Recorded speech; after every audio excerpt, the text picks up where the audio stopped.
Welcome to everyone. As I said, thank you for coming. I know candidates are important to all of us and what they believe as they move forward. So this gives us at least a snapshot tonight as to what their positions are. And what I'll do is we'll have individual members come up. We have 3 Lahoma School Board members, so you'll come up together. Rocky Ford, that means we have 1 candidate here. We'll have him come up by himself. Each of you will have 3 minutes to introduce yourself and kind of lay out what your platform is. Then we'll have questions. I've got some that I've made up. Adrian made some up, and there were a couple or 3 on the internet that came in that we'll ask as well. And then after that, I'll give the audience a chance. You may not have sent in a question. If something comes up where you'd like to ask a question, we'll give you the opportunity to ask the candidates a question.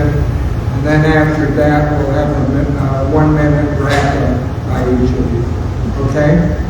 And just probably to take care of one thing, I assume all of you have started to get these in the mail, the blue book.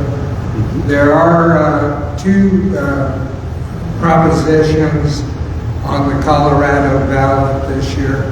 Both raise taxes. And why don't I just kind of go through those real quickly, and then when you get your blue book, definitely read through it. Kind of the thrust of each of them is to backfill the funding for the food and meal program in the local school districts. You know, Colorado's been hit with deficit this year that we're actually in, and they're looking at a deficit next year.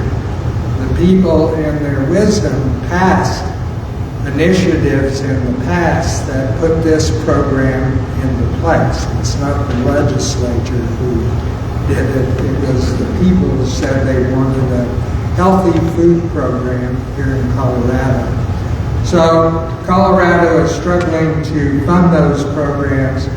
The first initiative is LL.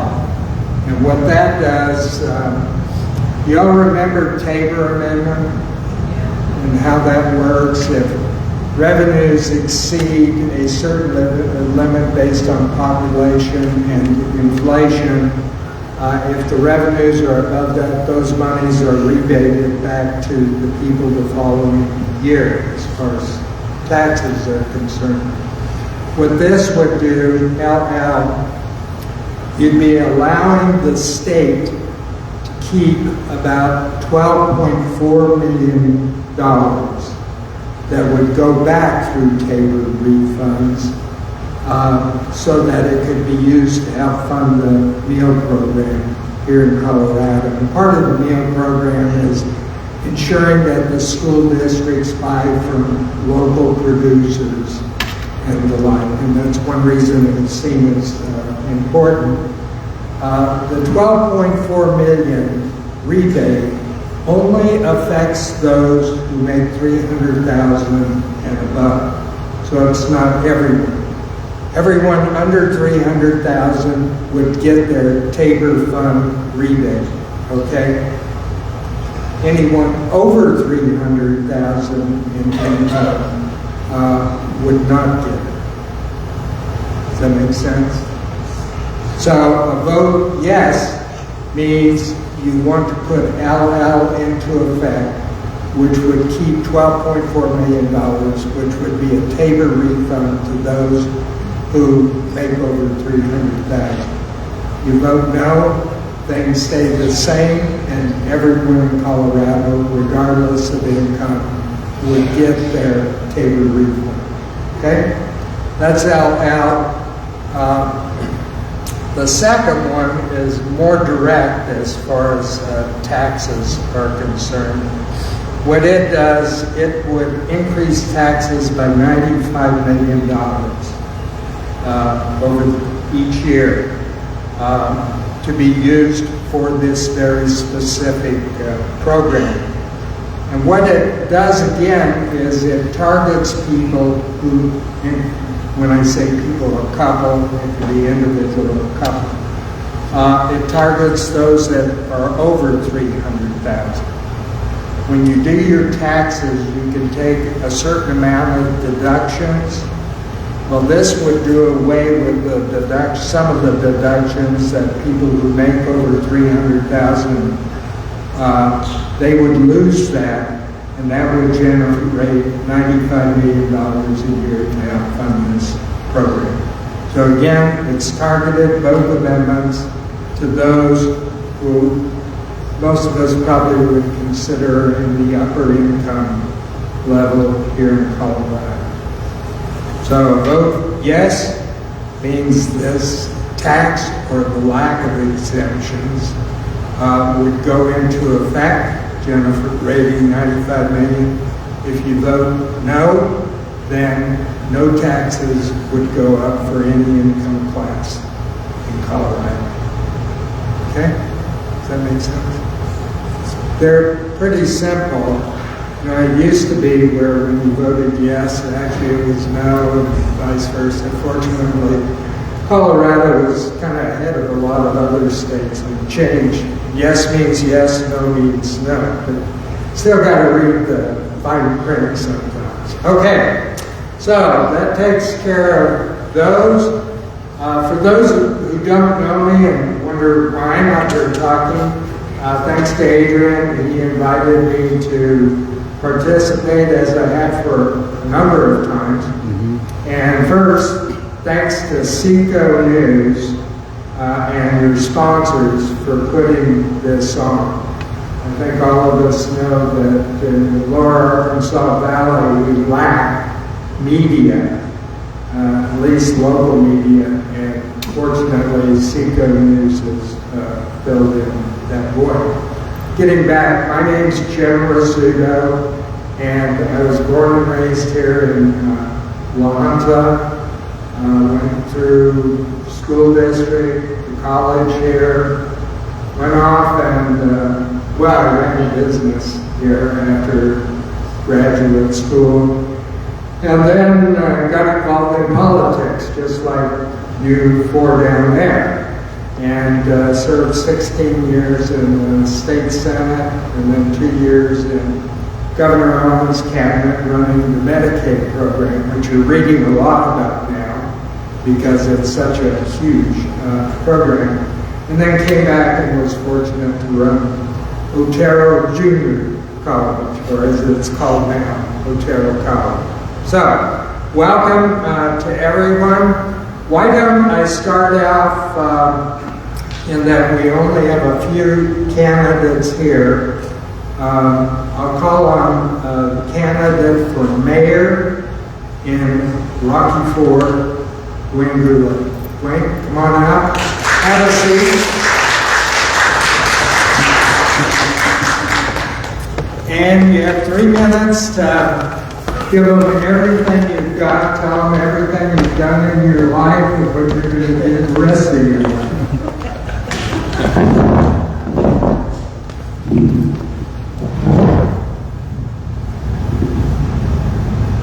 All right, how's the sound there? Good there? All right, everyone, well, good evening, and thank you for being here tonight. And thank you for showing up and showing how much you care about your community. Just like it takes a lot of courage and willing to invest to be a candidate and to serve all of our local offices, it also takes a lot of care from our community to be willing to show up to things like this, be willing to make those phone calls and reach out, whether or not it's looked at as a complaint or the important input and feedback that it is. For those of you who don't know me, we are over here in La Junta. I'm Dwayne Goudoulet. I'm the current mayor of the city of Rocky Ford. I'll kind of start from the beginning. My story isn't a straight line. I grew up in Rocky Ford, and like many people in Rocky Ford and other communities around us, I experienced homelessness, poverty, and incarceration. So I did spend over 7 years in the Department of Corrections. It's always hard to talk about, but I think the big thing is that wasn't the end of my story. That was the turning point. I think turning points are the most important thing that we need to look at, and especially election times are the times for turning points, because it's when we can make that decision of whether or not we're okay with things as they are, or if we want to make a change and if we want to get behind someone who is capable and has the leadership to make that change. With the support of my family, my wife, and a great community, I was able to turn my life around. Went on to earn my Bachelor of Science in Computer Information Systems from MSU Denver. I've built a career in systems network engineering. I was able to leave the Denver metro area and come home to Rocky Ford with a remote job. Now, returning home, I've seen challenges in the community, seen a lot of gaps that weren't being met by our cities, by our supporting organizations. So I did found a nonprofit that does support the Rocky Ford community, the Lower Arkansas Valley community, as well as Southeast region. So our biggest projects are the Rocky Ford Food Share and the Rocky Ford Youth Initiative. So these programs I'm extremely proud of, and they've given me additional insight, additional knowledge, and leadership into now continuing to step into the role of mayor and leading our city. I wanted to speak to some of the big accomplishments that I think we've made over the last 2 years in Rocky Ford, and a big one is bringing in the right leadership. So we have new leadership at our city manager, city attorney, municipal judge, and police chief, and soon city clerk. None of these were easy decisions, but I believe they were all the right decisions.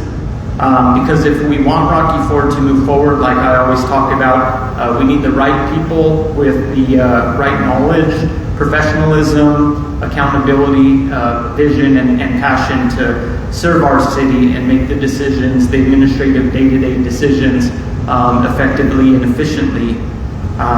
Over the last 2 years, we've reduced Main Street vacancies from 17 down to 10. I think that's something I'm extremely proud of. Because we have activity in Rocky Ford, we have businesses opening in Rocky Ford, and we have businesses reaching out, asking for availability, wanting to either start a business or expand an existing business in Rocky Ford. We've also invested in over 16,000 square feet of new sidewalks, making our streets safer for our kids, families, and older adults. There is always talk about potholes and streets, but one of the things that I think about, that I talk about, is streets help us get places, kind of farther places, faster. Sidewalks really connect us with our community, so when we're walking, we're connecting with our community, especially downtown. When we're walking, we're parking and having to walk over to the shop that we intend to go spend money at. We're often walking by 3 or 4 other businesses, and we all have those urges, and oftentimes that leads us to walk into one of those businesses we didn't intend to, and we spend more, and we keep that money local in our communities. That goes, I'm speaking for Rocky Ford, the same thing goes to Lahana and others. Great. Well, let everyone go a little longer because of the sparse number of candidates, okay? So another couple minutes, and there may be some of the questions that will be asked. You can weave some of your comments into. All right, and I'll kind of finish off here by saying over the last 2 years, and even before that on City Council, I made sure Rocky Ford had a seat at the table statewide. I think that's extremely important.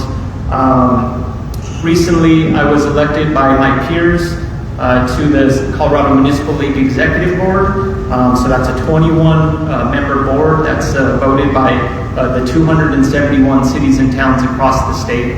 So Rocky Ford, and with that also Southeast Colorado, now has that representation. Have also been selected for other leadership and fellowships that have continued to open the doors for, again, for me it's always first Rocky Ford, but then that also leads to our region, because the more that we're able to get up there, speak about these problems, make that trek off into Denver. It almost always is. We're making that trek to Denver. That's where they're having these meetings. But you know, there always is an open invitation.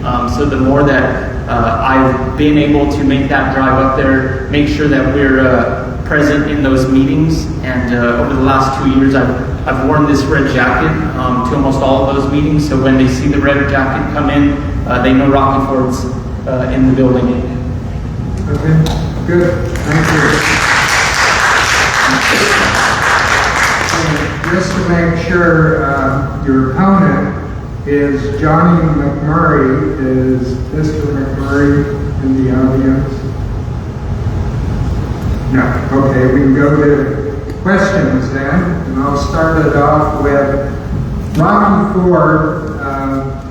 According to the newspaper and the like, is running a budget deficit, and has been for a couple of years.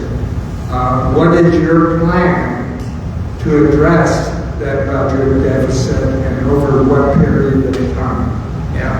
Yeah, thank you. That's the, I think right now the most important thing to look at. We have a lot of visions, a lot of plans for the future, but those plans are all constrained by that biggest hurdle, which is funding. Currently, the city of Rocky Ford is to date looking at a $1 million deficit. So that's what we looked at when we had our financial presentation a couple of weeks ago. One of the big things to speak to that is one of the numbers that wasn't included in that that I made sure that they would talk about, but it has been left out, is we have over $800,000 in receivables. So that's primarily coming from our wildland fire program, our ambulance program, our JAG grant that the police department got, and our GOHO grant that the Parks and Recs department got. So that's $800,000 that is it's accounted for, and we're just waiting on those checks. Wildland fire, we're looking at state of Colorado and FEMA. Ambulance, we're looking at Medicaid. So we have some of those delays, and that's once we have those, that budget's going to look a lot better. So for 2025, we talked about this and made a decision. We are going to do a hiring freeze. We are going to be assessing and closely monitoring the budgets to ensure that spending levels stay within the budget. We're going to be chasing down revenues this year that we can bring in 2025. Now, looking for that next medium-term, long-term, a lot of this is looking at certain programs in our public safety department, and I want everyone to know that I don't believe that public safety is negotiable. I think that's non-negotiable there. So we are going to be looking at ways to ensure that our fire department, our police department, our ambulance, all the other services that we're providing are adequately funded. And that is going to take, it's going to take building in that revenues that we have coming in. One of them that I look at is our property tax, our levies. Those have not went up with the minimum cost of living and inflation that they could be. For over 10 years, they haven't touched those.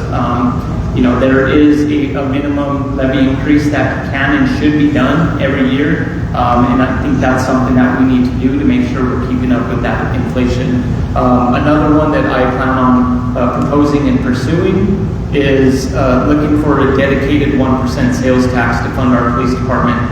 I believe having 1% that is specifically dedicated to one place.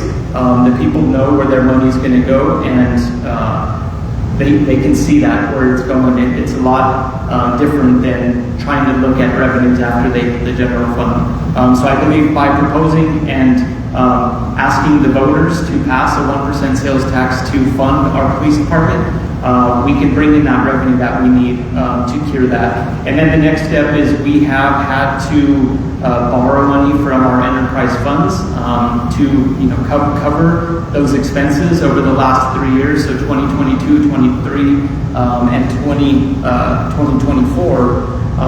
And as we start to look at these future budgets, we're not only going to be looking to pass a balanced budget, but we need to look at passing a budget that includes an increase in revenues. That way we can begin moving that money back over to those enterprise funds, so we can continue working on those very important water, wastewater, and trash projects that we need to. Okay. One of the most important things for any community is what your vision is for economic development. And with that, tie in your philosophy. There's always been this debate. Are you for trying to build from within, helping existing businesses? Or are you just looking for outside businesses to come in and they're the ones that give the incentives? Yeah, so for me, I think I guess quick answer to that, and the direct thing I would go to is I believe that our small businesses are the backbone.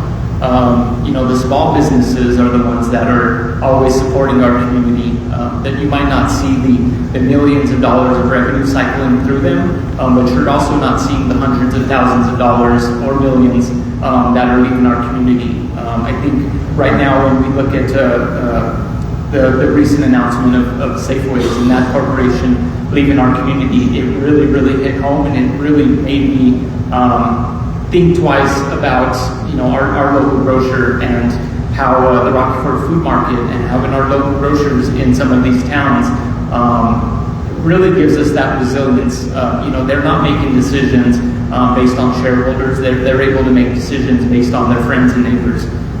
So I think building from within, building small businesses is where we're going to have the biggest impact.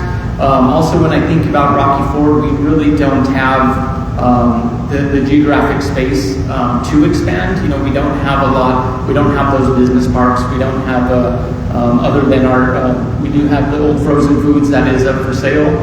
So anyone out there listening, if anyone's looking for a food processing manufacturing plant, we do have one of those in Rocky Ford ready. That's something that I'm always talking about at different state meetings, economic development forums. But yeah, continuing to support our local small businesses is, I think, where we're going to make that biggest impact. And my plan for economic development is restarting an urban renewal authority in Rocky Ford. That urban renewal was once alive in Rocky Ford and was dissolved. I can't give an exact date. I'm hearing kind of sometime early 2000s. I believe we do need to bring that urban renewal authority back. I think we do need a group that is focused on promoting our local downtown businesses, our Main Street businesses, and looking where we can help our current businesses expand, grow, move online, move into global, the global economy.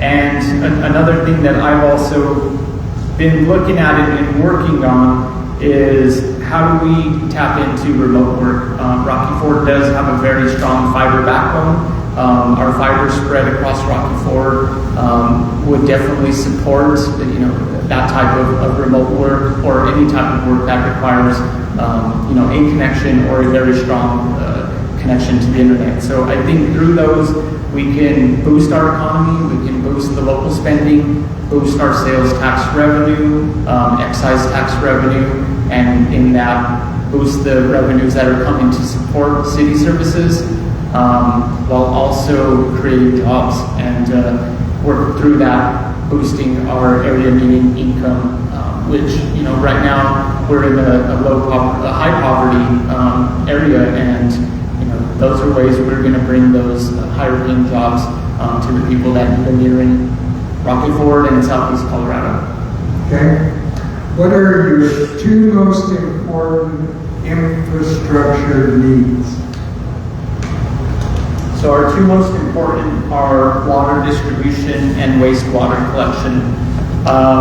If anyone's been following along, we did last year just approve a bond fee for our sewer collection system. So we were approved for a $21 million loan from the U.S.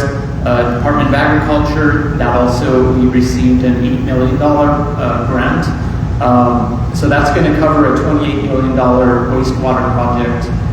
So that's the sewer. That's the kind of often forgotten piece of infrastructure. But for Rocky Ford, that was the most critical. Over 80% of our collection system was either in moderate or poor condition. We have somewhere around 300 manholes in Rocky Ford, somewhere around 275 of them need repair or replacement.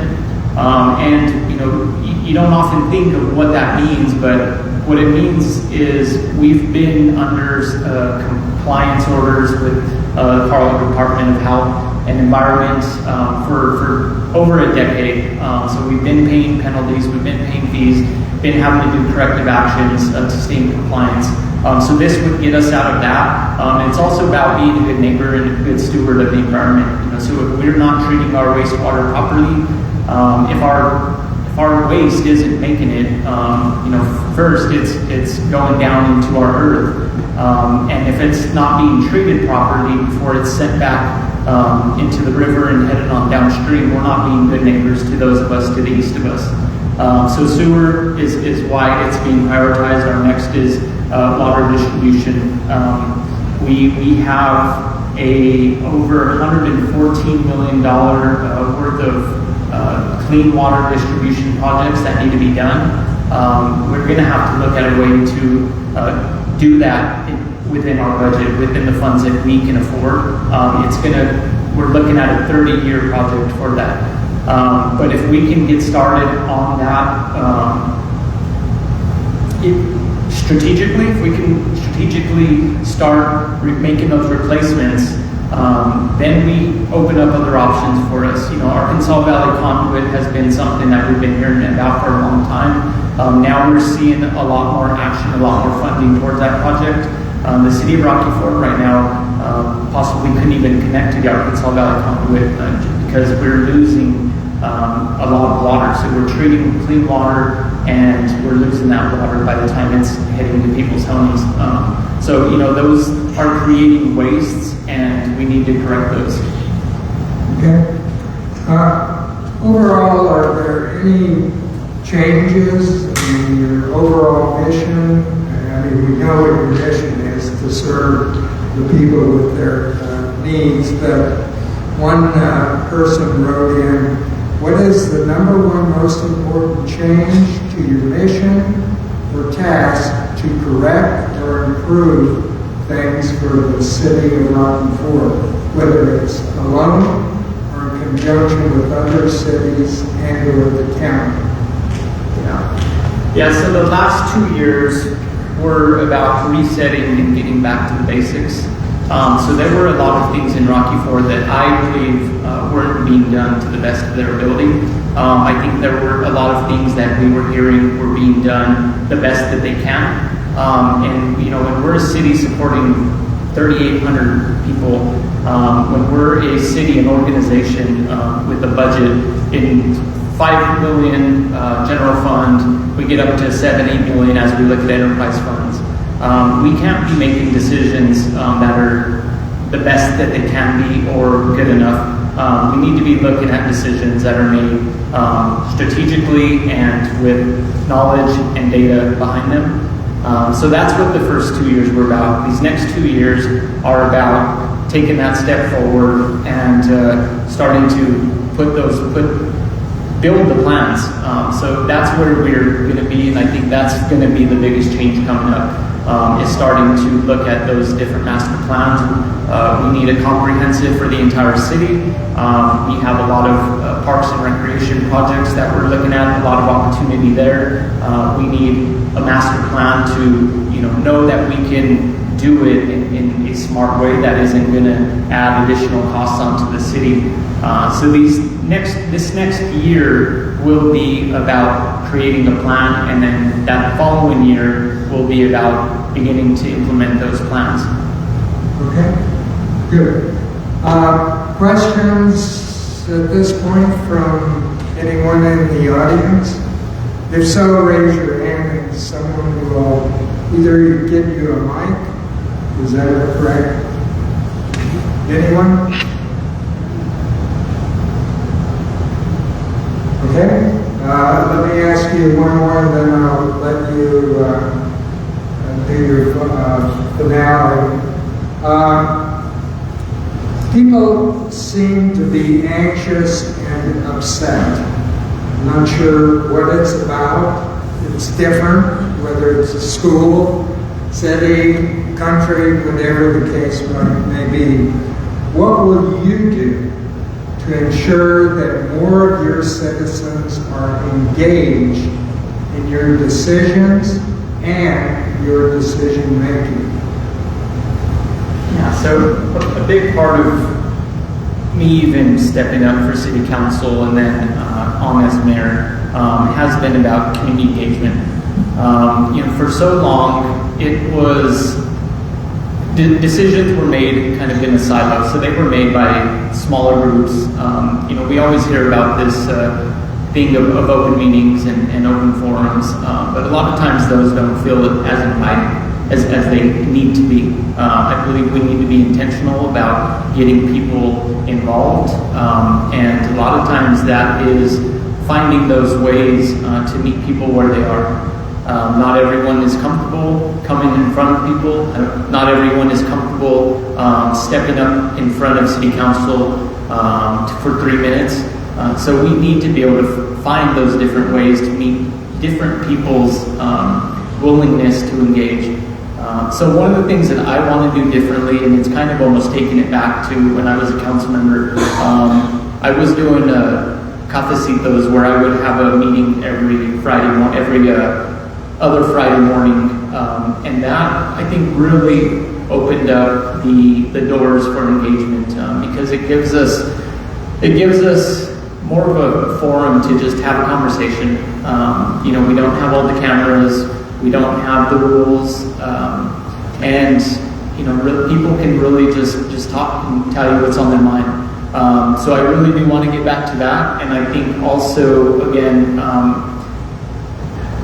Being more intentional about the invites and the way that we're reaching out to people and inviting them to come.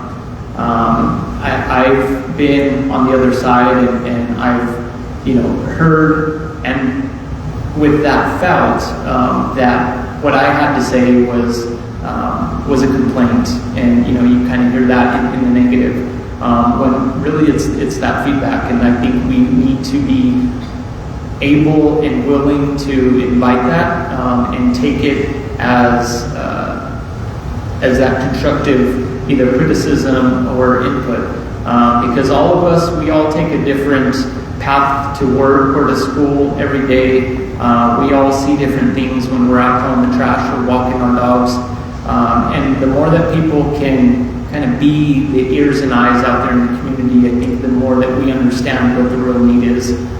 Because I only travel a certain way when I'm heading to the shop every day, and I know I miss a lot of things out there in the community. So, it is good knowing that people have my number and are willing to reach out to their elected officials, and I want to get back to that and do more. Okay.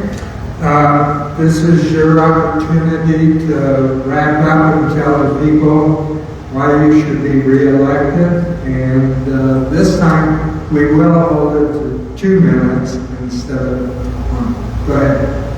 All right. So prepared my closing statement, but I just, again, I want to say thank you. You've heard about some of the progress and the challenge that we've had in Rocky Ford over the last 2 years, and most importantly, you've heard about the future. That's what this is about tonight, and this is what your vote will be about come November 4th. So again, I want you all to know that you can reach out at any time. My phone line is always open, and I'm always willing to listen and understand what it is that's going on, and try to understand, how we can find that resolution for it. One of the things that is important to me, and that I continue to talk about it, it's moving Rocky forward. I don't want us to fall back into doing the things the way that they were, or doing the things that are comfortable. I really think we're at this point, we're at this turning point as a city and a community, where we need to take that step, and we need to raise the standards, continue raising the standards, and do the hard work and do the right work, to not just catch up where we've lacked for so long, but start to get ahead as a community.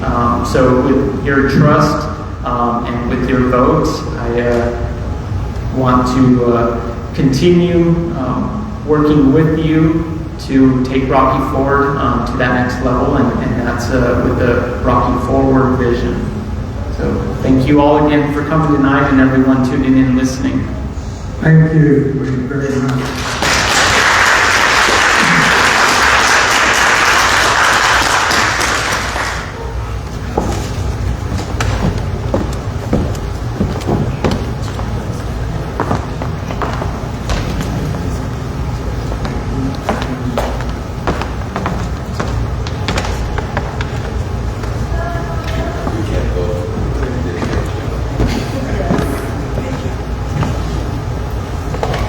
Okay, to stick with City Council, because I believe Jeremy just came in.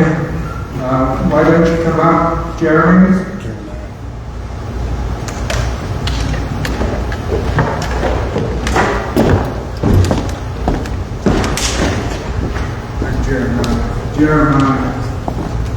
Jeremiah, something awful. Yeah, pretty good friend. Yeah. Jeremiah, basically what we'll have you do is introduce yourself. We'll give you 3 minutes to do that, what position you're running for, and kind of your philosophy. And then I'll ask some questions, and then we'll give the audience a chance to ask questions, and then you'll have a couple of minutes to wrap up. Okay? Go ahead. All right, I'm not as man of many words as Mayor Goulet, but my name is Jeremiah Stoker, and I am running for La Junta City Council Ward 3. And I'll just start off, I guess, with this empty table.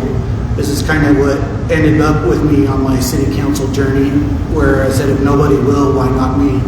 I was born in La Junta, with the exception of a few years in my very little diaper-wearing years. I've lived in the Arkansas Valley my entire life, and I have called La Junta home for the last 16 years.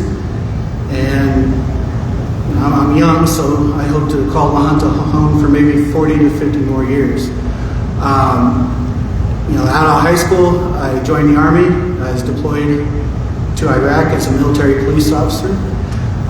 When I came home in 2009, that kind of, I'll back up. My journey to service started when I was 17 years old when I enlisted. And after I returned home, my service continued. Shortly thereafter, I attended the police academy. I was actually a volunteer firefighter for the city of La Junta for 10 years, as well as working for the city of La Junta as a police officer. So that's kind of where I'm at. I'm always a dedicated servant. That is why I'm up here. I can't ever get enough. As a matter of fact, I was a little late coming here this evening because there was a need somewhere in high school football official. So I was actually reffing a football game before I came here because, again, I'm the type of person that sees a need, and if I have the means and ability to fill it, I'm going to fulfill it to the best of my ability. A little bit about myself as well as far as the city council goes. I was serving on city council for Ward 2 up until he moved and vacated my seat. So now I'm running for Ward 3 where I currently reside. Yes, there's a change in wards for me, but I don't necessarily believe in wards when it comes to your city council. There is very little that a city council does that is only going to affect one area of town. The council as a whole, their decisions affect the entire community. And my biggest thing on those decisions is I want to be the voice. I believe, it benefits me having Mayor Goulet go before me, but those people that don't want to say something, I mean, they have legitimate concerns. They don't feel comfortable going up to city council, or talking to city administration. Me, I'm a very thick-skinned person, so I have no problem being the messenger, finding out those answers, asking the hard questions that some may not want to ask. Whether I may be in total agreement with the concern or not, it is still my job. It's the job of the city council to express those concerns, whether you personally agree with them or not, because they are a concern in your community, and that is exactly why we do this, is for the community. As far as most of it, I inherited. I wouldn't necessarily, I guess inherited would be the best word, but I came into city council with the passage of 2A, and so that was one of my main driving focuses 2 years ago to get on council. Is one, nobody wants a tax increase. If somebody says they want a tax increase, they're not very truthful. Nobody wants a tax increase, but it's needed. So my goal coming on the council was to ensure that, at least in my lifetime, hopefully my children's lifetime, because I feel the city of Atlanta went a long time without a tax increase, to be the best steward of our city's resources to where we don't have to consider that again, to where we don't have to put tax increases on the ballot. And I'll go and wrap up right there. All right, good. First, thank you for your service. How familiar are you with where the city of La Junta's budget is? So, I vacated my seat prior to the budget being presented, so I haven't seen the full budget book as it's been presented to the community. But our budget, and it goes thanks to 2A, which 2A was passed to, basically save our library, our senior center, the golf course, and the swimming pool. The reason those four things were being cut was that it was the four biggest things of expense to revenue. Just way more expense than revenue. With the tax increase, it was able to help fund those things to where it wasn't putting as much strain on the general fund. Therefore, because the city wasn't having to put as much funds, towards those other areas that were needed, the city's slowly been able to replace reserves.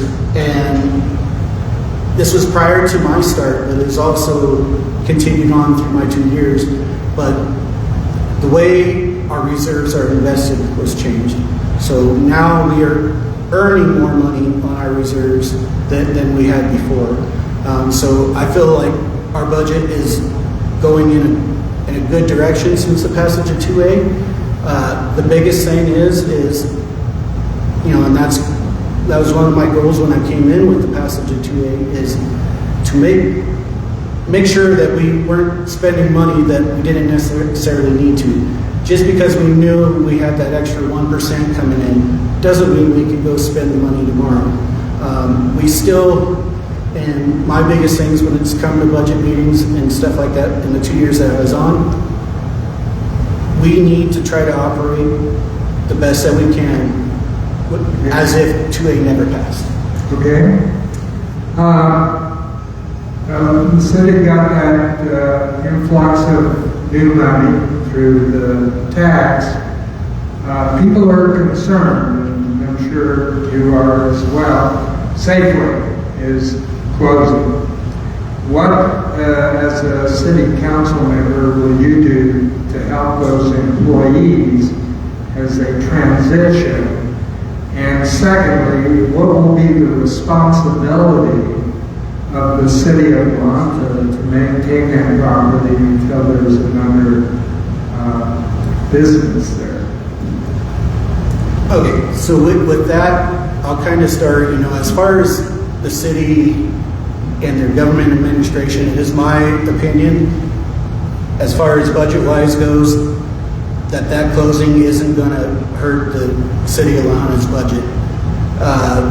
We still have other avenues. However, what it is going to hurt is our community. Anytime you have more than one type of business, you're going to have competition. Well, unfortunately, we don't have any other options once Safeway closes to get your groceries unless you want to travel out of town. So kind of when you have the hold of the market, that kind of hurts our community's pocketbook. So the biggest thing on that is trying to get a replacement as soon as possible. You keep that positive, competition. Another concern is we are losing the pharmacy from Safeway.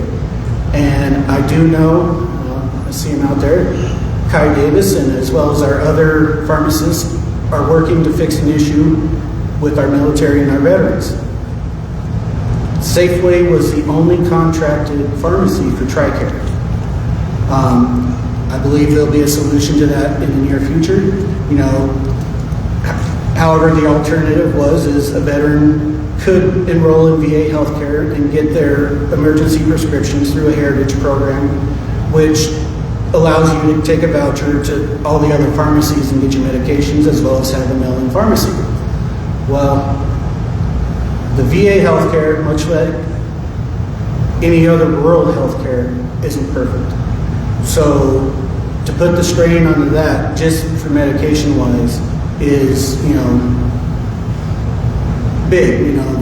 The VA is famous for struggling, and so the more we can do, and thankful for our other local pharmacies for trying to get things going before it's an emergency, so that way we can have more access to prescriptions. And like I said, competition when it comes to retail is the best, because now you can't go to Walmart and offer a competitor's coupon, because who's the competitor? So that is going to put a strain on our community, as in we may see higher increased prices.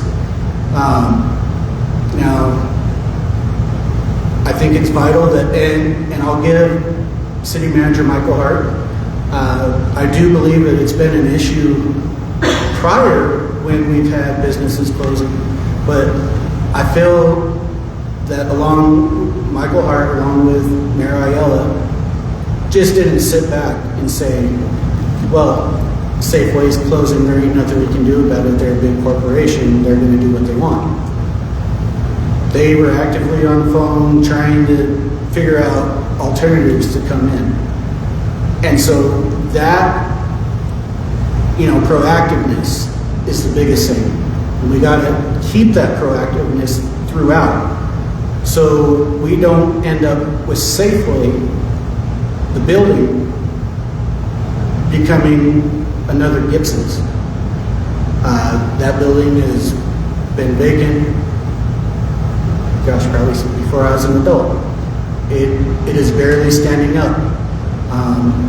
And we especially don't need that type of building right there on our downtown. Because I think our downtown area is one of the biggest, gems that we have. And when people come to Lahaina, like I think of just Friday, Saturday, Tarantula Fest. Dozens, hundreds of people from Alley area came to Lahaina. And if that's what you have in your downtown area, what is that going to say to them? Would it be something that they consider maybe before they considered, you know what, I think I'll move to Lahaina. But then when they come and visit and see a building that just falling apart right in the middle of downtown, they're like, well, is there anything for me? And so to address the building issues, the biggest thing is obviously we can't control what a corporation or a business does with their property. What we can do is to ensure that that property is maintained. One of the biggest complaints in the city is code enforcement, whether the lack of enforcement or over enforcement. Code enforcement seems to be a problem, but that proactiveness also, when Safeway closes, there's no code enforcement issues. You got to stay on top of that and keep it no code enforcement issues. It's no secret. I've dealt with it back when I was a police officer in Rocky Ford, as well as a police officer in La Junta. Sometimes they don't care. There ain't a lot you can do about it. But the biggest thing is to not let that place stay vacant for long. I'm going to cut you off there. Yep. Thank you. One thing you mentioned with the pharmacies and all, there's a real concern, and the city is involved with the hospital in La Junta, the loss of Medicaid funds, and of course the majority of people in this area are either Medicaid or Medicare. What do you see the role of the city council in trying to work with the hospital and their board to ensure that it doesn't run into issues? So the biggest thing when it comes to situations like that is the city has to be a great partner, stakeholder, be a voice. We do have representation on the hospital board. However, Medicaid lies beyond the city of La Junta, beyond the Arkansas Valley. So, in a sense, for lack of better terms, we have to be the squeaky wheel. It's easy for people to say, it's just down in La Junta, down in Rocky Ford. They don't need it as much, when really we probably need it more. So the biggest thing is having a voice at the table, whether it's representation, at state meetings, state boards, even just being vocal, letting your elected officials in the state, your House and your Senate representation, that we matter, and we need this funding. Lack better of, our healthcare isn't as expanded as the bigger cities, and so we can't afford to lose anything of what we already have. Okay, good. I'm going to open it up to the audience. Any questions of Jeremiah?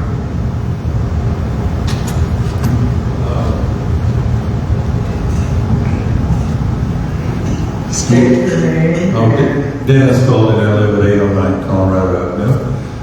Dwayne mentioned in Rocky Ford and getting people to voice their concerns and be comfortable coming up into meetings and different things. And one of, I guess, one of my pet peeves in the past has been, I have no problem getting up front and talking to council, but you give a issue or some kind of a concern, or even something that is positive that they might do, and the next thing you know, it's a year later and you've never heard back one way or the other of what happened with your suggestion.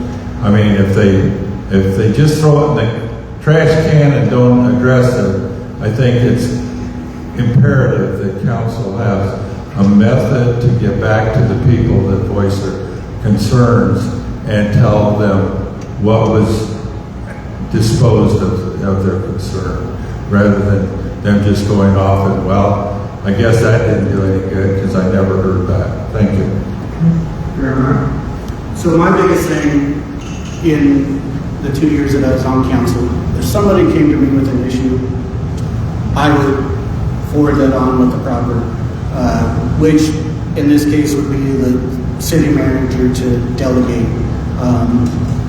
Us as a council, we can't go directly to the city employees that, you know, may be responsible for any issue and concern. I feel we got a great city manager now, and so the biggest thing is I feel that we should encourage the city manager. If an issue or a concern or an idea is presented that the council can't do, is, you know, pass it on to the city manager. Not only pass it on to the city manager, but hey, will you let this person know, you know, A, why the problem is a problem, or, you know, take their idea and say, you know, even if it's, oh, we can't use that, you know. So that's the biggest thing, is use our communication to pass that along, you know, especially if it comes to city administration, you know, that'd be Michael Hart to pass that on. If it's a concern with the council itself, you know, we need to pass that on to who's ever speaking to us, so they know it's just not, you know, 7 bumps on the walk, just sitting there watching you talk. You know, I think everybody can be better at communication. I'm not the biggest communicator. Everybody can be better, but my biggest thing is the follow-up afterwards is, I think, is the key. Okay. Any other questions? Yes? Can you hear me now? I can. I don't know about everybody else. Give her the mic, please. Sorry.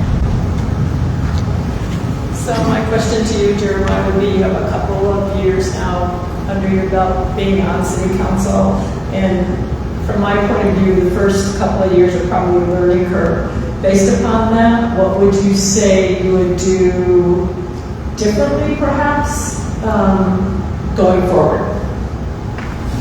Yeah, your question kind of stole one of my little closings, but yeah, I only was elected. I was elected, but it was only for a 2-year term, because I did fill a vacant seat left by Elaine McIntyre. However, and I do believe most of you that paid attention know that I was very vocal about them following the proper procedure this time, because they did not appoint anybody within the 30 days as they should have. Instead, I was elected for the 2 years. And I feel 2 years is right when you start learning how everything works. So I feel that I'm confident now to be a stronger voice. I felt that I gave the best voice that I could, while learning the job at the same time. When you join on city council, there's no magic handbook that they hand to you say this is how you handle everything. So my biggest thing is I know how it works. I now know how it operates. And for lack of better terms, when it comes to the community, I know what I can push. You know, if it's, you know, something, I know how strong I can go into something with, and, you know, the possibility of making a change, making a difference, if it's there. You know, instead of just kind of sitting back and, you know, when of the biggest complaints you always hear, and well, that's how we always done it. Well, just because that's how we always have done it, doesn't mean that's right. So now I feel like I'm stronger to voice those new ideas, push those new, community needs, community questions, so I feel like 2 years was good, and I hope if elected for this 4 years, we just continue moving forward. Okay. Now you get to wrap up. So you have a couple minutes to wrap up. Well, I'll keep it short. My biggest thing is, we're here for the community. And however, when I say community, that's not just the city of La Junta. We also represent Swink, Rocky Ford, Manzanola, Fowler, even Los Animas. The decisions that we make affect this whole region. One of my biggest things that I like to say, and I'll go back to 2A, with the 1% sales tax.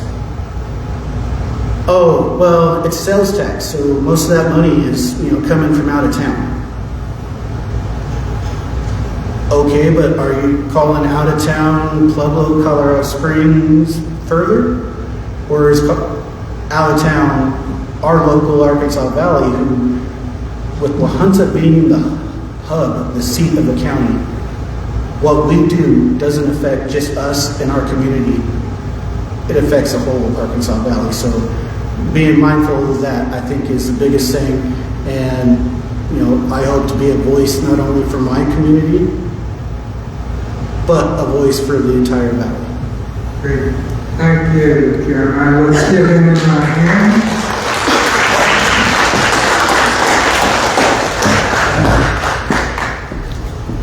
Okay, we'll move on to school board. La Junta School Board, East Otero School District. So will the candidates please come up?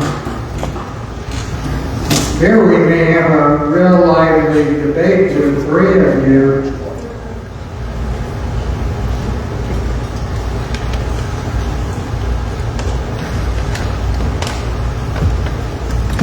This is a board that 3 will be elected of those running.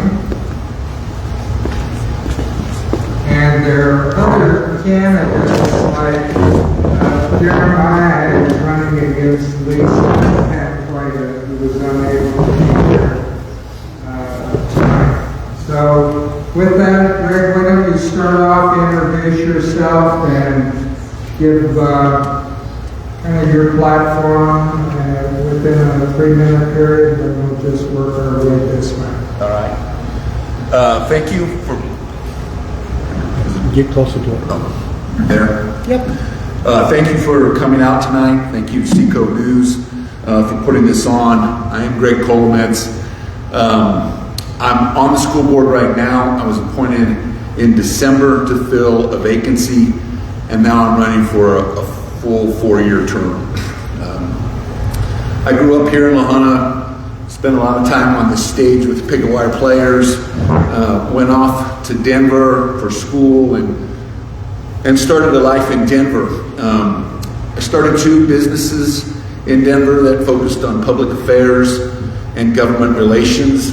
And one of the areas that I spent a lot of time working in is school finance, and working with school districts on bond issues and mill levy issues and campaigns.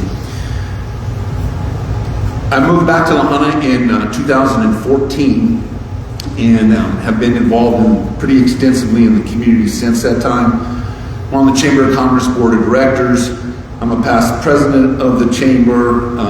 I'm the chairperson for Main Street, Colorado here in La Junta, which is a downtown economic development issue.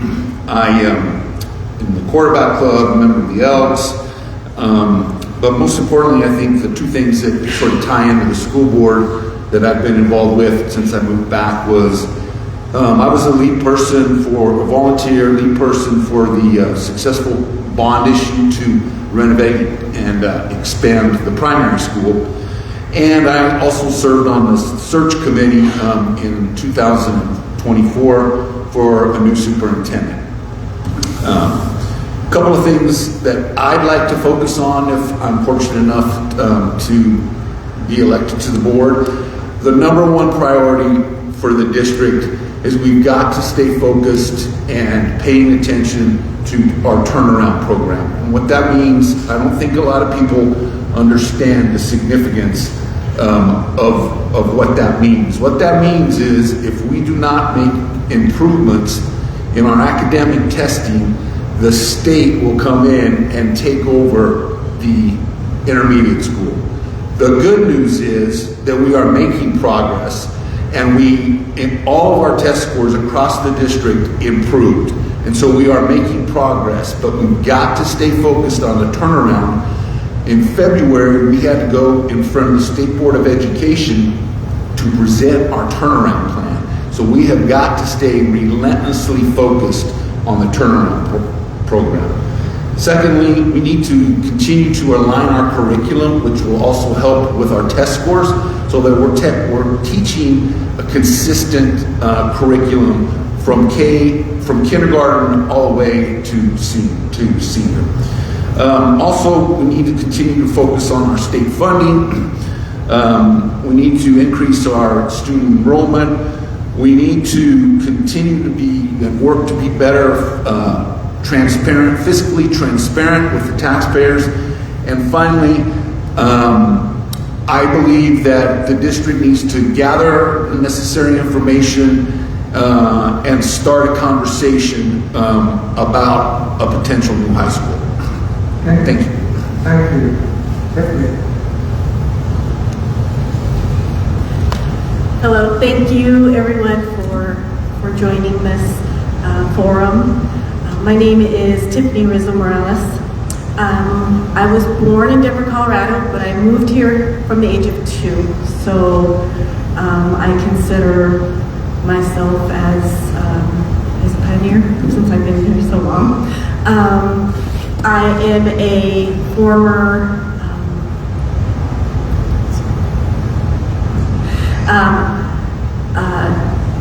of Lahana High School. I'm a graduate, 1998 graduate of Lahana High School.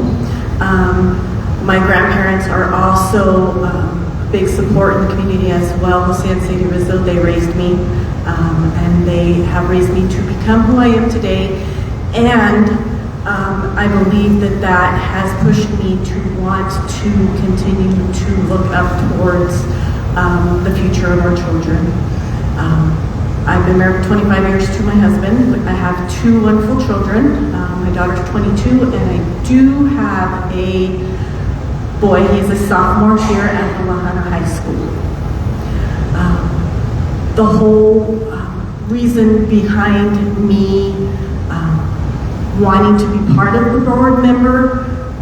board committee is because of the fact for the teachers, for the administration. My son came into the school district at 4th grade, and that was because we needed a change. As parents, we make those hard decisions to do best for our children. And I believe that was to better educate my son. And I believe that Lahana has done that for my son. The teachers and the administration, that they came in and they turned my son around, and the success that he has started and has continued to be turning into the gentleman that he is today is because of the teachers and the administration. And I believe that is the backboard to the success of the Lahanta education. Without our teachers, we aren't able to give the support and the knowledge to our children so that they can grow up and succeed in life. And I believe that is one of my passions. That's one of the reasons why I decided to run for the board, is because I believe that our teachers need the support out there. I believe that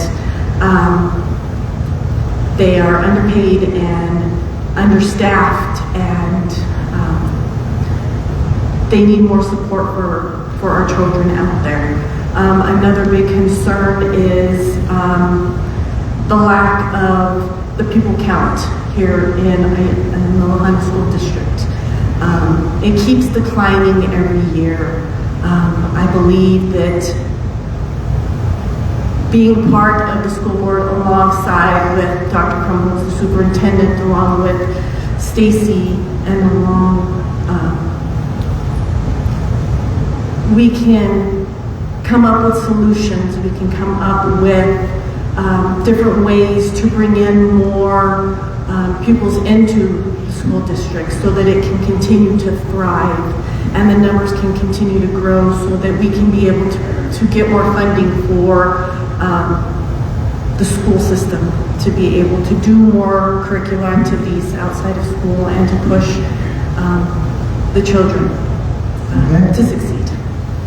Sorry, you'll have a chance through the question period. Okay, next. Hi, I'm Cameron Salzbrenner. I came into this through some encouragement from the community and family, and I think as a parent of a student who's just come through the primary school and a parent of another child who will be taking on the primary school very soon next year, sorry about that, I have a vested interest in our education system. We try to be very involved with our kids' education, and as Tiffany said, we've got some great educators, we've got some great people in the school system. They've done great things for our kids so far, and I have that vested interest. I want to see if there is something that I can do to contribute to the district and contribute to the positive momentum that's being made with the turnaround program, with the things that I think are important, hopefully the things that I can lend some expertise to.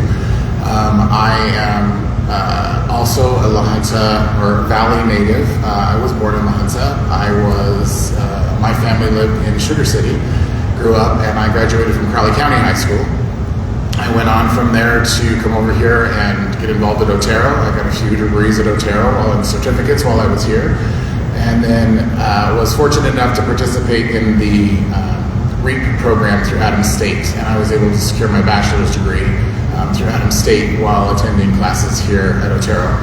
That was a great program, a rural access program that really facilitated my options and being able to stay right here in the community and secure that degree.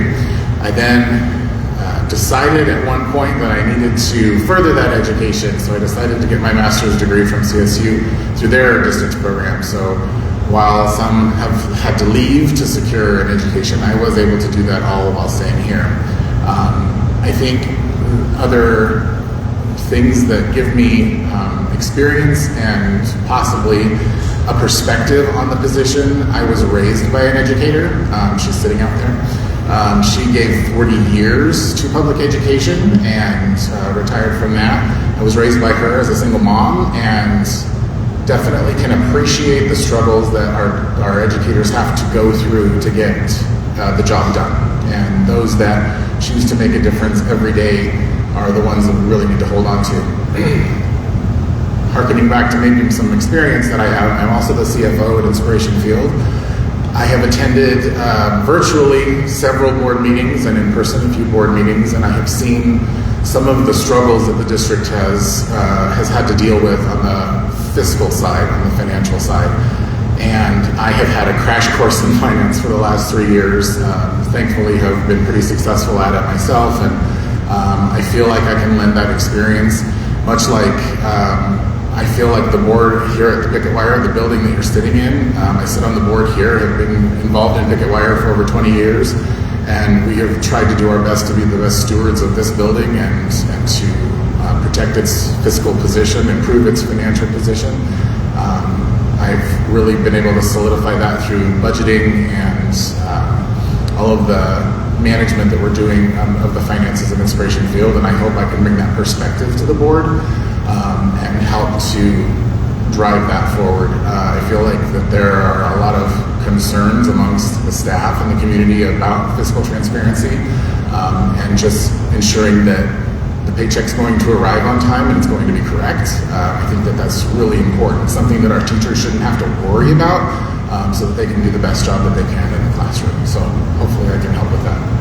Okay, good, thank you. I'll ask you each the same question, and if you could keep your answers. I know when we get into school finance and all, we could talk for years on that issue, but first question that came from online, what do you see as the #1 issue facing the intermediate and high school? So I'll start with you, Cameron. So, sorry, I'm going to say the finances. Unfortunately, I do feel like, from my perspective especially, that's one of the biggest issues facing the entire district. The property taxes being held up due to financial audits being overdue for multiple years really puts a strain on the revenues that are coming in, the programs that can be funded as a result, and I really feel strongly that we have to do our best to work toward getting financially current and make sure that the community can see that, and ensuring transparency. And the issue, what is the #1 issue facing the intermediate and high school?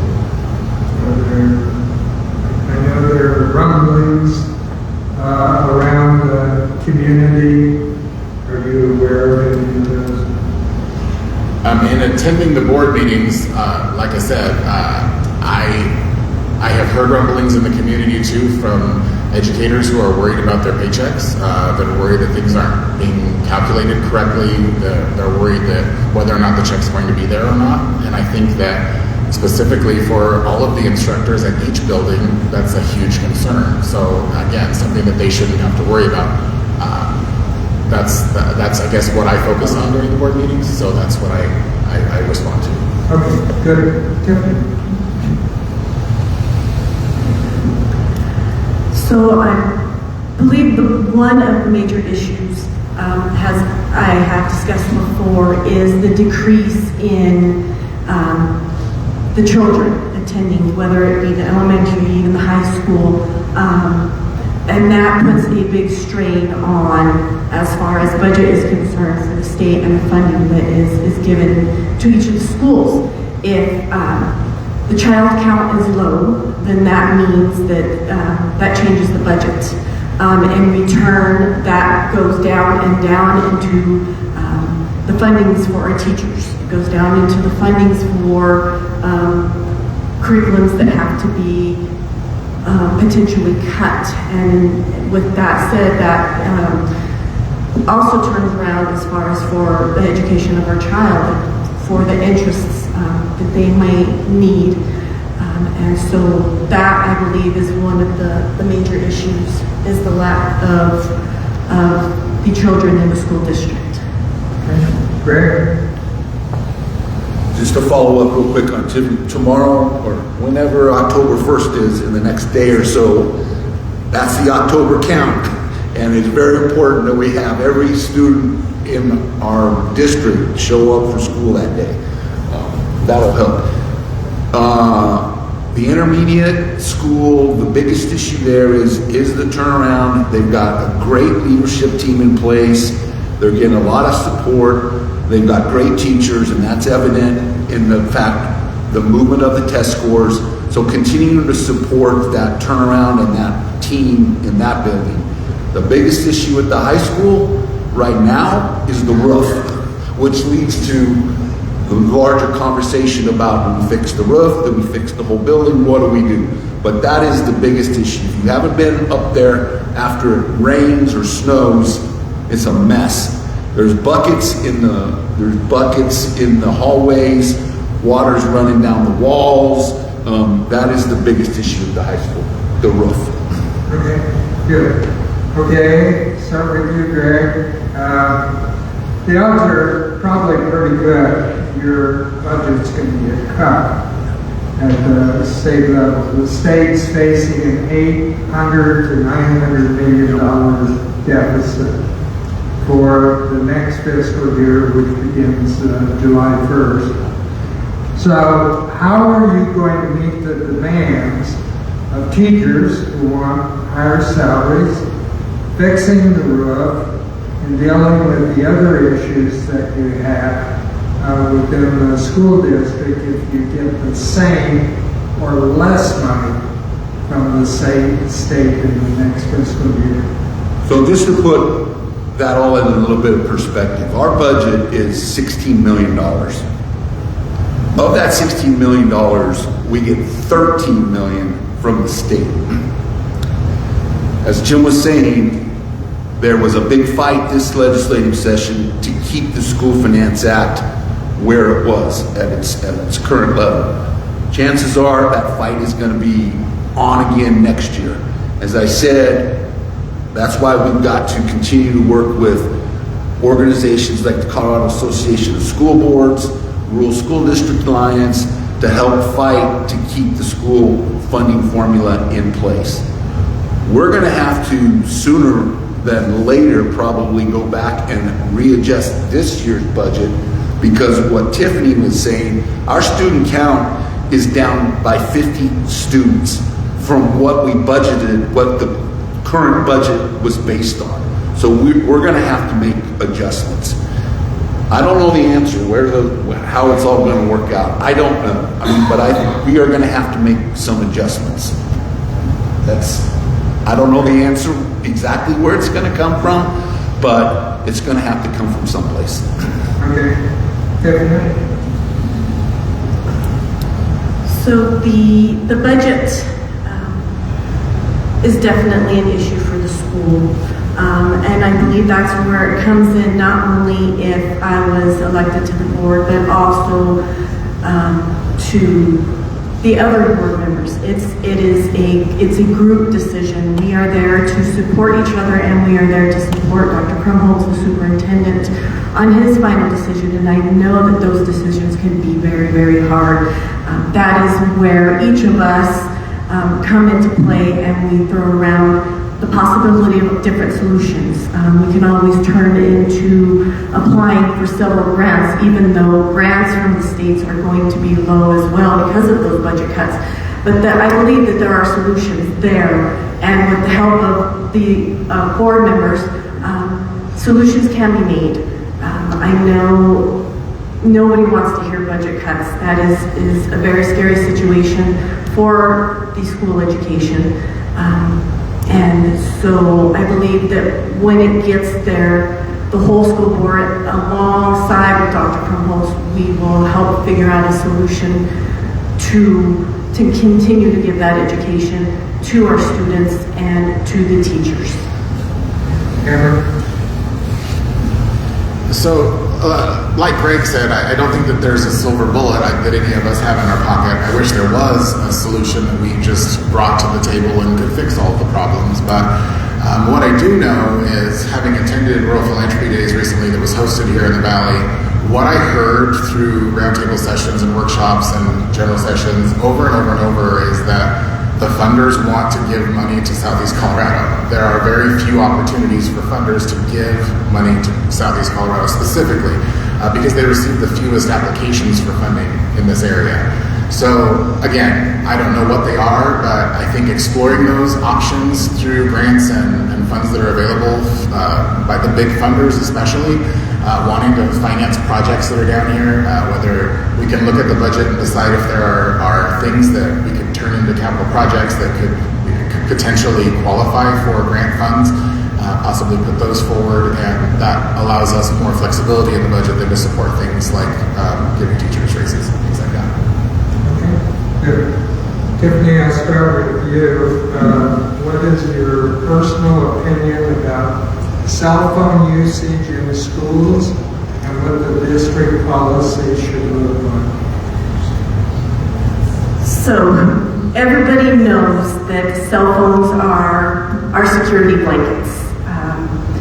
That is what the world has come to today. And I believe it's important to have those security blankets on us for emergencies. Times are very scarce, and so those kids having those phones on them makes them feel safer if they were to have to reach out to their parents or a loved one and an emergency were to arise as far as like a school lockdown. I also do believe that cell phones can be a distraction. They can be a distraction towards learning. So that's just my personal thought as far as cell phone usage. I know together with Stacy and Sarah and Dr. Krumholtz and the board members that we can come together to be able to set a policy that is content and that it works well for the teachers and for the students so that the students aren't so stressed out, but that our teachers are able to continue giving the education that is needed for our students. Okay, Cameron, what's your opinion? So, probably an unpopular opinion. I'm not a really big proponent of cell phones in the classroom. I feel like it does lead to more distraction than instruction. So, I think it would be very important, though, to come up with a solution organically with the students' input. I think involving them in decisions about making policy that specifically impact them is important. If you get their buy-in, they're more likely to, actually participate in the conversation and participate in what the solution is. So while I don't love the idea of having cell phones in the classroom at all, I also do like my child to be able to have a form of communication should be a need.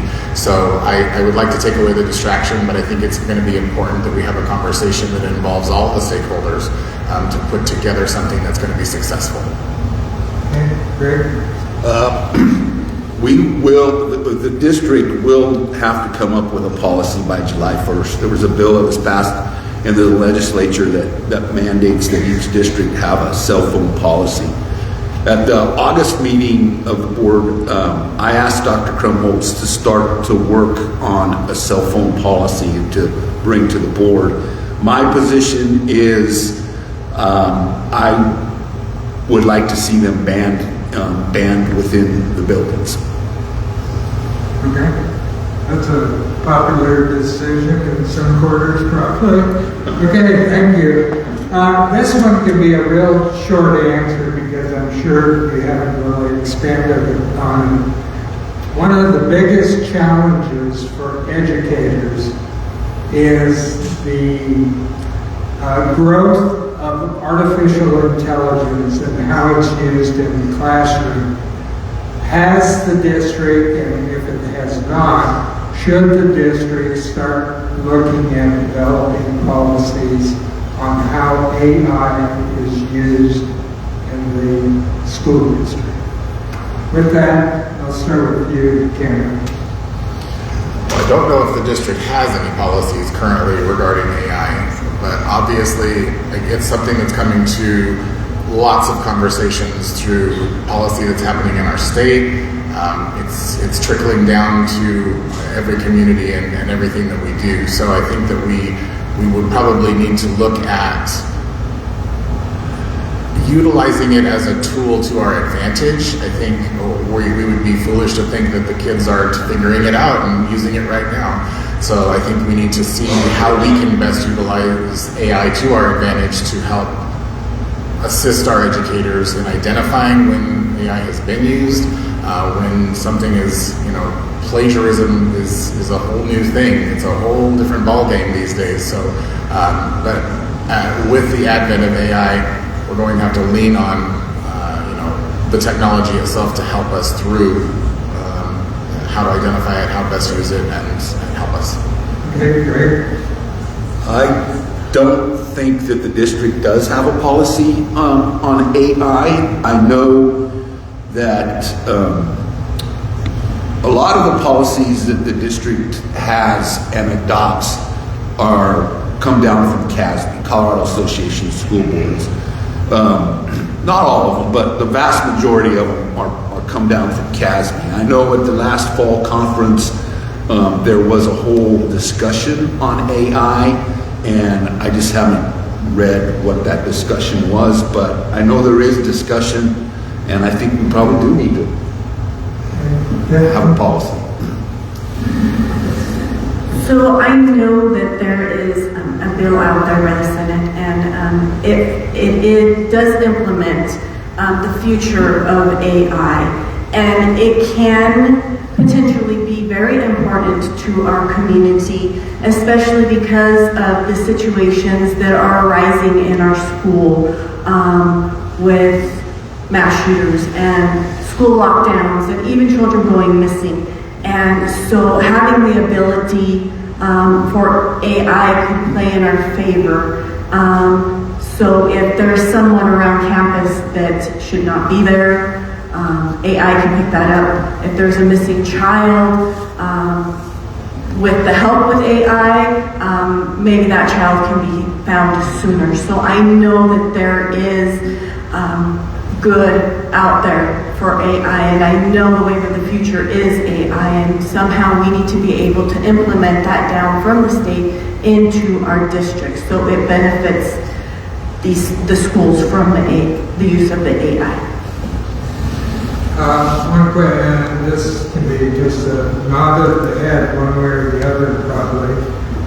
Is there anything with your day job that would negatively affect your ability to participate in the trainings, going to Denver or other areas for meetings that are important to the school district? Anyone have any problems there? Okay. How many of you have children in the school district? 2. Okay. And in the end, what made you take out a position to probably hold one of the toughest jobs in the whole United States, and that's being a school board leader, because you don't get very far away from your constituents. You go to the grocery store, you're going to see them and you're going to hear from them. So why are you running for school? The short answer for me is it's too important not to. My family has been a part of the community for many years. My grandma ran Valley Floral for over 40 years in this town, so I grew up here. We have been attached to the community for a long time. My wife's family has been here for generations, 118 years, I think, in the same building on the same corner.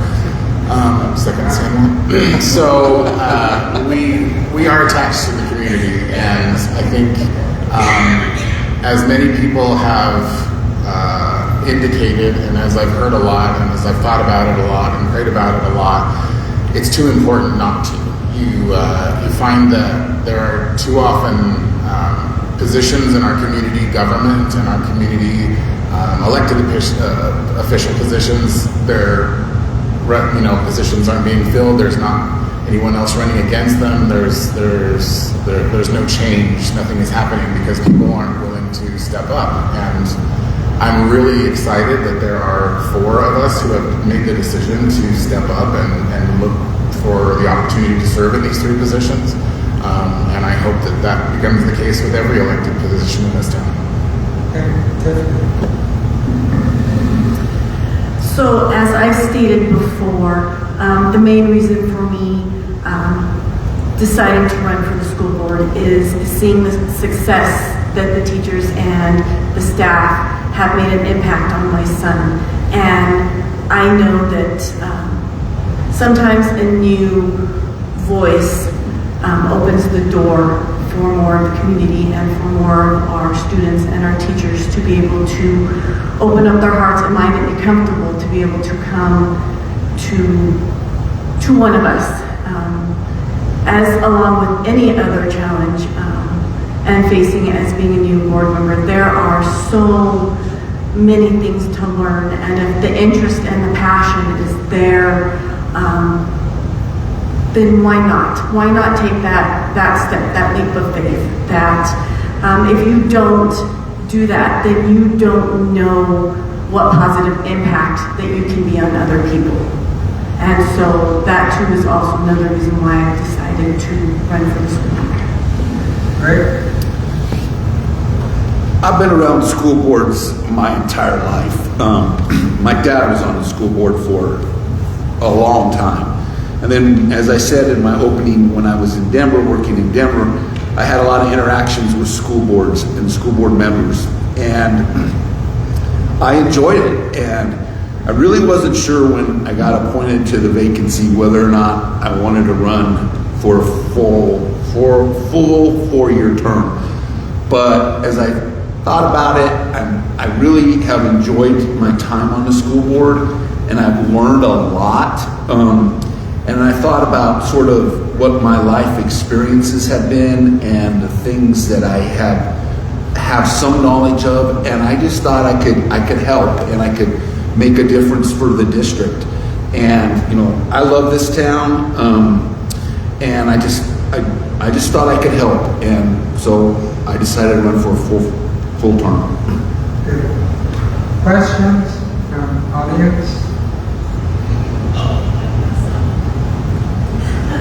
Anyone? Again.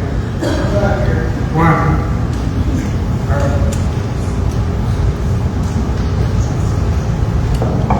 Hi again. I just wanted an opportunity to talk about. So this is kind of a two-part question. They kind of both go together, and it's about things that you guys are talking about up there. Me in my position as former city council, and hopefully new city council, public safety has always been a thing. Now, we mentioned the roof at the high school.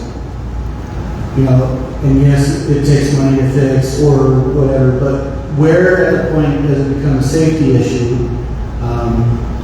I know I have a daughter in high school, and all I hear about is going to class and having a mystery goo drop down on them, seeing pictures of black mold. Everything that it takes to remedy that costs money. What possibility can the district take to make sure that, not only are we safe from outside threats, but safe from the threats within? And the second part of that goes along with the money.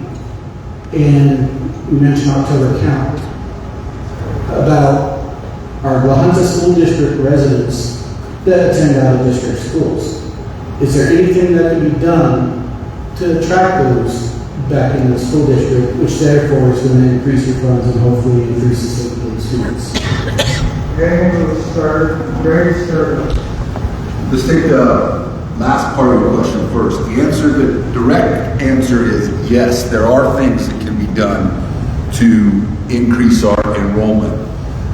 Number one is we are improving. We are an improving school district. We need to get the word out that we are improving.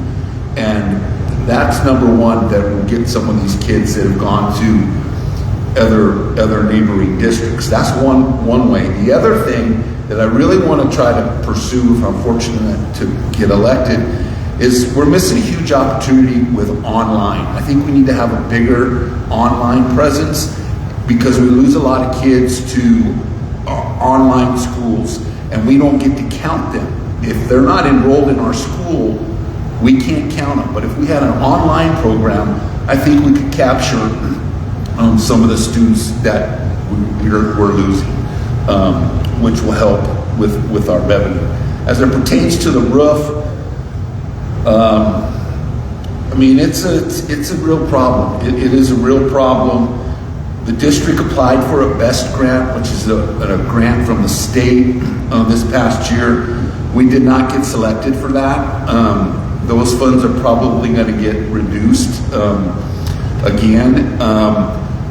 I don't know what the answer is, how we fix that roof, and I think it's real. We've got to, and I know Dr. Krumholtz is really focused on trying to come up with a solution. They did patch it right before the start of the school year, and we've had some rain, and been okay so far, but that's not a long-term solution.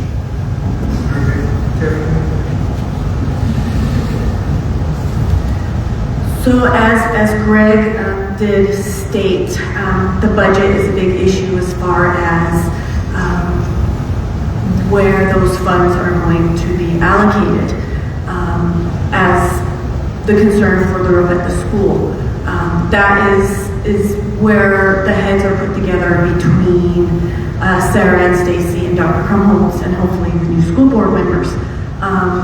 Because yes, that does take money to fix, and you know, as far as with any type of renovation, it's not always one thing. It always leads to another, and it always leads to another, and so that could be a very scary situation. I don't know what a solution would be. One thought would be is there are some vacant buildings open around Lahaina, so maybe a temporary solution would be to maybe move the kids to one of those buildings while we temporarily fix the solution for the roof. Well, I don't know what that situation would be. However, it would keep our students safe in order to continue to learn with education without the mess of the water on the floor and so forth. So that may be an option. I don't know if that could be a solution, but it's a thought out there. I'm sure there's many other options once everybody in the school board puts their mind together, and ultimately Dr. Crumholz would be able to say yay or nay on those solutions. Cameron? I think Greg probably was the best equipped to answer the second part of Jeremiah's question, so I think that and his answer was right on. I think that there are ways that we can market ourselves maybe a little better, and putting more of an emphasis on the option of an online school might be a really exciting thing, and a way for us to capture some of those students that we've lost to neighboring districts.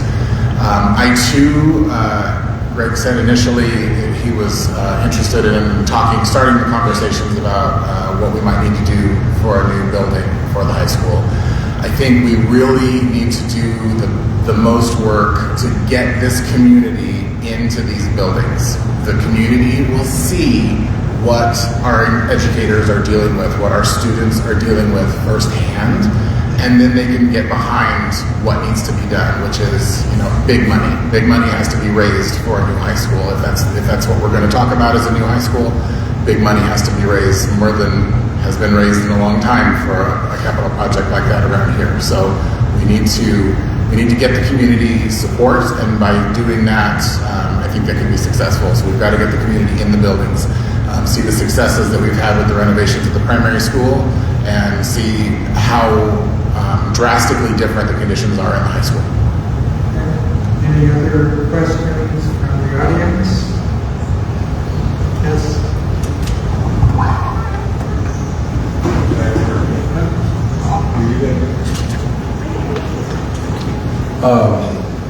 Well, I've heard a lot about finances being an issue, and they have been in the past. That'll be an issue in the future. They always are. And I know most of you are part of the board, since you're just running with this. And I don't know a lot about I'm going to call it a fiasco with our past superintendent, but it's disheartening with finances being so important that when you see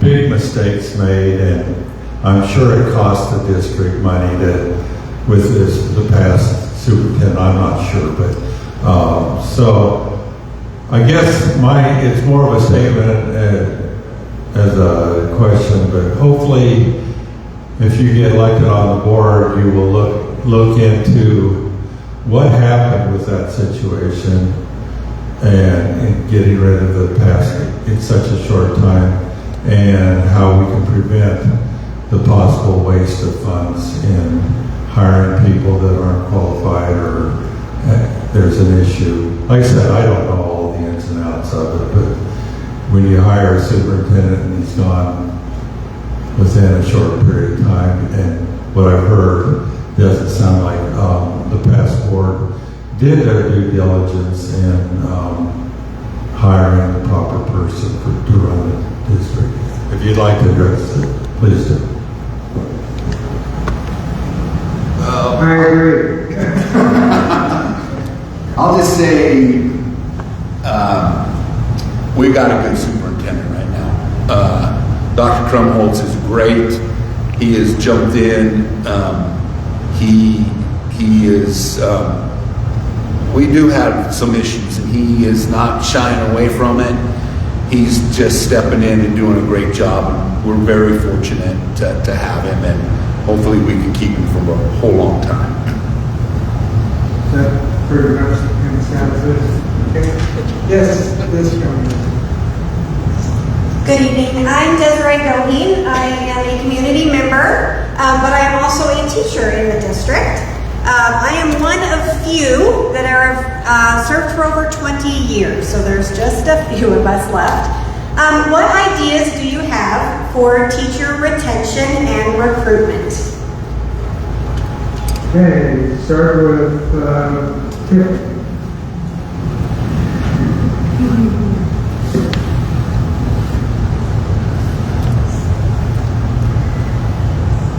So I would need a lot more thought into that just because of the fact that the teachers are the building block for our children's education. I know that between all the board members and the support of Dr. Krumholtz, that there can be solutions and rewards for our teachers. We can open up to community nights for our teachers and to allow parents to come in and say thank you and to support and to have the continued support of the teachers. I know that our school district is doing something right because of the fact that these young teachers that are coming into the school district, I've seen them out in the community, I've seen them in other schools, I've seen them grow up. And it just warms my heart to see them come back to our community and want to give back to our students that are coming up into elementary and even into the high school. So I know as a school district, we are doing something right because of prior students coming back and wanting to give back to our community. Great. Yeah, that's recruitment and retention is something I think that the district needs to continually keep at the front of the to-do list or task list. You know, it's just not Lahana. It's recruitment for teachers everywhere is tough. But our location makes it a little tougher. So we have got to just try to be a little more creative in terms of who we're going after, what we're selling in terms of our quality of life, our success. It's tough. I mean, there's no silver bullet to the recruitment issue. And then on the retention side, you know, if we could give everybody huge raises, that would help. But that's probably, I mean, I don't know, but you know, I don't know what we could do to help with the retention, other than to let all of our teachers know that they are valued, they are appreciated, and they're doing a really good job. Cameron? Well, first, thank you, Mrs. Goheen, for sticking it out for over 20 years, and the core group that has done that as well. I think retention can lead to, efforts made with retention can lead to recruitment. So if we do a better job, specifically as a board, recognizing the accomplishments of the staff, of the teachers, and the strides that they're making to better themselves, to work on their personal goals and further their own education, to become better at what they're doing, continuing to hone their craft. I think you know, the small things can be really rewarding for them. I was coerced by my wife into helping a lot with the primary PTO and teacher recognition and teacher appreciation week. And that was really rewarding to see the looks on their faces, for us just to take a little bit of extra time to give them a little gift, to give them a little something to recognize their efforts. That goes a long way to show that they're appreciated, for them to feel like that. It lets them have the experience to be able to talk about, hey, you know what? This is the cool thing that they did in this district for me. This is how I'm recognized. This is how I'm rewarded here. That word gets around. It is a tough market to recruit in, because there are teachers in every town pretty much. So there are other options and other places for them to go. So it really does become a competition on how you can get your staff involved, to get your staff to help with that recruiting work by being happy. And the word can go a long way with showing that teacher appreciation and making that an important part. Mrs. Cohen, I thought you were going to plug Beetlejuice.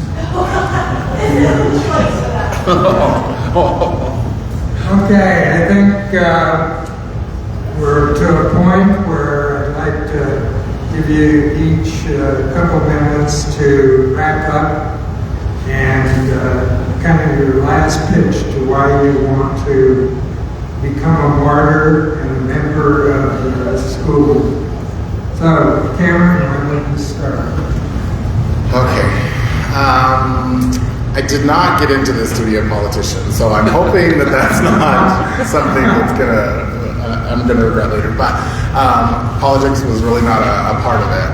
As I said, I felt like it was an important thing to do because it was too important not to.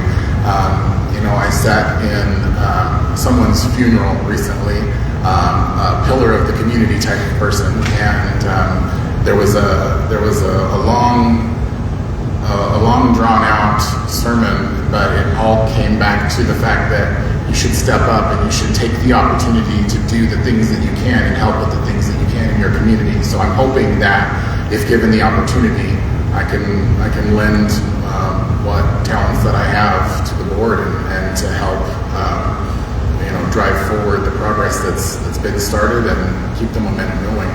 Okay, Greg? I think I'm really excited about the future of the school district. We are moving in the right direction. We've got momentum. We've got good teachers. And we've got and our kids are doing a lot of really amazing things. One of the things, I haven't been on the school board that long, but one of the best parts of the meetings is we recognize successes at every meeting, and to see the kids come in and talk about what they're doing, either academically or in their clubs, is great. And so we're moving in the right direction, and I would just like to continue to be a part of it. And I think I can make a difference. I think I can help the district because we all want the district to succeed. And that's why I'm doing it. And I would appreciate your vote. Thank you. Oh man, it's hard to beat your two guys' closings. How do I follow that? So just a little bit of both of their combined. It's more personal for me just because of the fact that I've seen the success over the years. It's a wonderful thing to see our children out there succeeding personally and succeeding in life. Just the more knowledge, people come up to me and they want a change. They want new ears, new eyes, new thoughts. And I believe that I can be the one to open up new thoughts and new changes, and I would love to be a part of that board along with Stacy and Sarah and Dr. Crumholz to be able to get the opportunity to have some of those thoughts become a reality and help the school board succeed in the near future. Great. Well, let's give a big round of applause to candidates, not only school board candidates, but also Dwayne, thanks for coming over, Jeremiah, and these still out there. But thanks to SECO News, most importantly, thanks to all of you who came tonight, those who are online, because, you know, there isn't a bad person who runs for office. They become bad when a community isn't involved. You have to have community involvement to ensure you have accountability and you're moving things forward. What I've always been impressed with, even though we don't have all the money in the world in this area, we have a lot of committed people who love this area. So go out, support your candidates, but more importantly, after whomever gets elected, go support that board or council so they can help move the community forward. Okay, with that,